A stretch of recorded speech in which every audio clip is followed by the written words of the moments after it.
Hi friends, ನಾನು ಇವತ್ತು ಪಾನದ ಜ್ಯೂಸನ್ನು ಮಾಡುತ್ತಿದ್ದೇನೆ.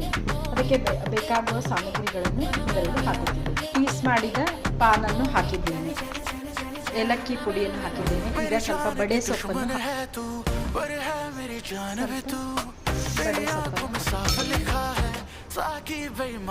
ಒಂದು ಚಮಚ ಗುಲ್ಕಂದವನ್ನು ಹಾಕುತ್ತಿದ್ದೇನೆ.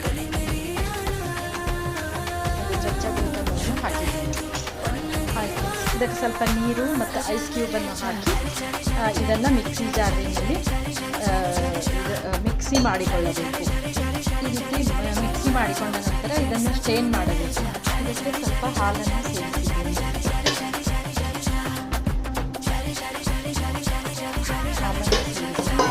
ಇದನ್ನು ಚೆನ್ನಾಗಿ ಕೈ ಹಾಕಿ ನಂತರ ಇದನ್ನು ತಂಪಾಗಿ ಕುಡಿಯಲು ಸರ್ವ್ ಮಾಡಿ.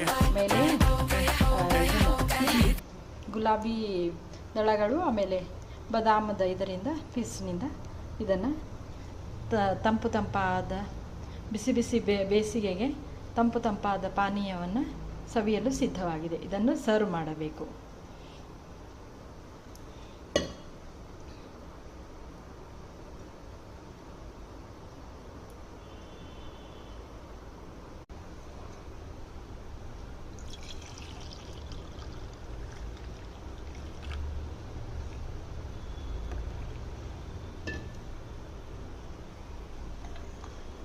ತಂಪಾದ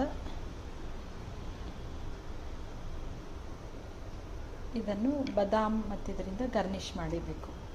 ಈ ರೀತಿ ಪಾನಿನ ಜ್ಯೂಸನ್ನು ತಯಾರಿಸಲಾಗಿದೆ. ಇದಕ್ಕೆ ಬಾದಾಮು ಮತ್ತು ಮೇಲೆ ಗುಲಾಬಿ ದಳಗಳಿಂದ ಗಾರ್ನಿಷ್ ಮಾಡಿ ಕೊಡಬಹುದು.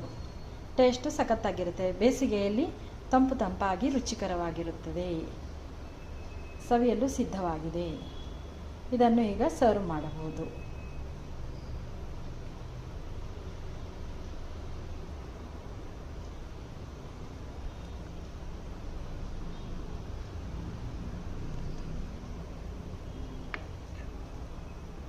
ಮನೆಯಲ್ಲೇ ಮಾಡಿದ ಜ್ಯೂಸ್ ತುಂಬ ಹೆಲ್ದಿಯಾಗಿರುತ್ತದೆ.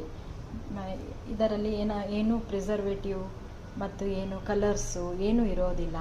ಆದ್ದರಿಂದ ಇದು ರುಚಿಕರವಾದ ಪಾನೀಯ ರೆಡಿಯಾಗಿದೆ.